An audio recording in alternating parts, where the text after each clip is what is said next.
1 oktyabr tarixində Amerika Birləşmiş Ştatları hökuməti yeni maliyyə ili üçün büdcənin qəbul edilməməsi səbəbindən fəaliyyətini dayandırıb. RBK-nın məlumatına görə bununla əlaqədar dövlət qurumlarının maliyyələşməsi dayandırılıb. Əksər dövlət qulluqçuları ödənişsiz məzuniyyətə göndərilib. Yalnız kritik xidmət sahələrinin əməkdaşları maaşsız şəkildə işləməyə davam edirlər. Bu son 7 ildə ilk tam shutdowndur və ABŞ tarixində 21-ci dəfə baş verir. Məsələni Today Press TV-yə şərh edən siyasi ekspert Polad Mehdi bildirib ki, hökumətin fəaliyyətini dayandırması həm ölkə daxilində, həm də beynəlxalq miqyasda təsirlərə səbəb ola bilər. Stat: qısa müddətdə federal xidmətlər dayanır. 100 minlərlə dövlət qulluqçusu məzuniyyətə göndərilir və iqtisadi artım yavaşlayır. Uzun müddətdə isə bu böhranlar ABŞ-nin maliyyə etibarlılığına xələl gətirir, dolların qlobal mövqeyinə risklər yaradır. Dünyanın ən iri iqtisadiyyatında büdcə böhranlarının tez-tez baş verməsi əslində ABŞ siyasi sistemindəki dərin kütləşmənin göstəricisidir. Demokratlarla respublikaçılar arasında kompromisin olmaması büdcə qəbulunu çətinləşdirir və nəticədə dövlətin normal idarəçiliyi belə siyasi alverin qurbanına çevrilir. Statın sonu.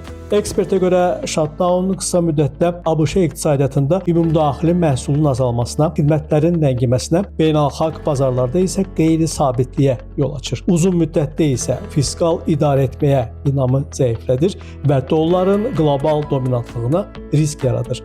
Jalə Rövşən, Namiq Abbasov, Today Press TV.